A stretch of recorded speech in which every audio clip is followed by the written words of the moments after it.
বিধানসভার main issue উন্নয়ন। আজকে টিএমসি উন্নয়নের কথা বলে। টিএমসির উন্নয়ন মানে লক্ষ্মীর ভান্ডার, আগে ছিল 1000 টাকা, এখন হয়েছে 1500 টাকা। টিএমসির উন্নয়ন মানে কন্যাশ্রী রূপশ্রী 2-4টে কথা বলে, কিন্তু এটা উন্নয়ন নয়।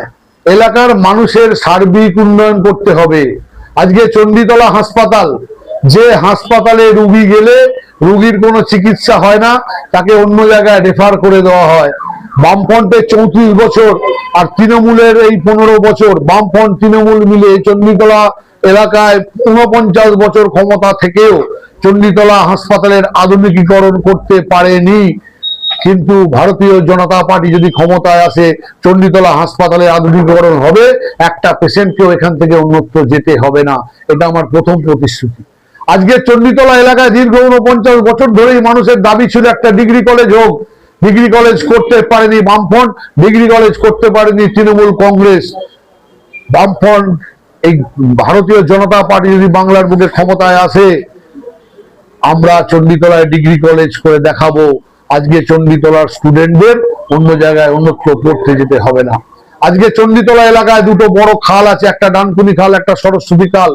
যেখানে এক সময় নৌকা চলতো, স্টিমার চলতো সরস্বতী খালে, আজকে ডানকুনি খালে জোয়ার ভাটা চলতো। আজকে এরা কোনোদিন খালের সংস্কার করেনি। আস্তে আস্তে সেই খালগুলো মজে গেছে, সেখানে গরু বাছুর হেঁটে যাচ্ছে, মানুষ হেঁটে যাচ্ছে খালের ওপর দিয়ে। তাই অল্প বৃষ্টিতেই এলাকা ডুবে যায়, জলমগ্ন হয়ে যায়, মানুষ জলের তলায় থাকে, মশামাছির উপদ্রবে মানুষ অতিষ্ঠ হয়ে যায়। তাই খালগুলো সংস্কার করতে হবে। ভারতীয় জনতা পার্টি ক্ষমতায় এলে এই খালের সংস্কার হবে। চণ্ডীতলায় পশু হাসপাতাল হবে, যেটা এখানকার মানুষের দীর্ঘদিনের দাবি, কিন্তু এরা কেউ করতে পারেনি। মানে মানুষের সার্বিক উন্নয়ন করতে পারেনি। আর লক্ষ্মীর ভান্ডার, তৃণমূল কংগ্রেস তো 1500 টাকা ভাতা দিচ্ছে। 1500 টাকায় কি হয়? ভারতীয় জনতা পার্টি ঘোষণা করেছে যে ভারতীয় জনতা পার্টি পশ্চিমবাংলায় ক্ষমতায় আসার সাথে সাথে 1 মাসের মধ্যে সমস্ত মা বোনেদের অ্যাকাউন্টে 3000 টাকা করে ঢুকিয়ে দেবে। যেটা বিশ্বের বৃহত্তর দল ভারতীয় জনতা পার্টি যে যে জায়গায় ক্ষমতায় আছে সে জায়গায় দেয়। কোথাও লাডলি বহেনা, কোথায় অন্নপূর্ণা যোজনা, বিভিন্ন নামে মহিলাদের অ্যাকাউন্টে 1000, 1500 নয়, কোথাও 3000, কোথাও 4000, কোথাও 5000। উড়িষ্যা গভর্নমেন্ট বছরে 50,000 টাকা দেয়। এইভাবে দেয়, সেটা দেবে। শুধু ভাতা দিয়েই ক্ষান্ত থাকবে না ভারতীয় জনতা পার্টি। ভারতীয় জনতা পার্টি এলে বাংলায় আবার শিল্পের জোয়ার আসবে। বাংলায় শিল্প হবে, বেকার যুবক যুবতী চাকরি পাবে। মহিলাদের শুধু ভাতা নয়, মহিলাদের স্বনির্ভর করা হবে। আজকে স্বনির্ভর প্রকল্পের মাধ্যমে NULM যে প্রকল্প কেন্দ্রীয় সরকারের আছে, সেটাকে নিয়ে আজকে তৃণমূল কংগ্রেস মিসইউজ করছে, মহিলাদের মিটিং মিছিলে ঘোরাচ্ছে, কিন্তু তাদের স্বনির্ভর করছে না। ভারতীয় জনতা পার্টি ক্ষমতা এলে পশ্চিম বাংলার নারী সমাজ নিজের পায়ে দাঁড়াবে, তারা নিজেরা রোজগারে হবে, তারা স্বনির্ভর হবে।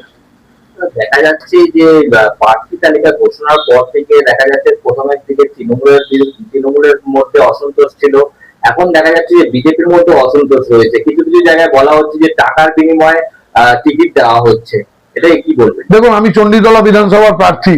আমার ফোকাস এখন চণ্ডীতলা বিধানসভা, 3টে বুথ, 303টে বুথ। আমার ফোকাস সেখানে। কোথায় কি হচ্ছে এখন আর আমার দেখার মতো সময় নেই। কিন্তু আমার চণ্ডীতলা বিধানসভায় এসব কোনো ক্ষোভ বিক্ষোভ নেই। সমস্ত কার্যকর্তারা নেমেছে এবং তারা লড়াই করছে।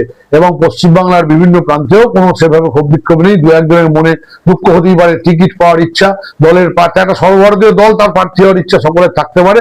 কিন্তু সামান্য যদি কারোর মনে কোনো ক্ষোভ বিক্ষোভ থাকে, সেটা খুব শীঘ্রই মিটে যাবে। কারণ ভারতীয় জনতা পার্টি হচ্ছে একটা বৃহত্তর পরিবার।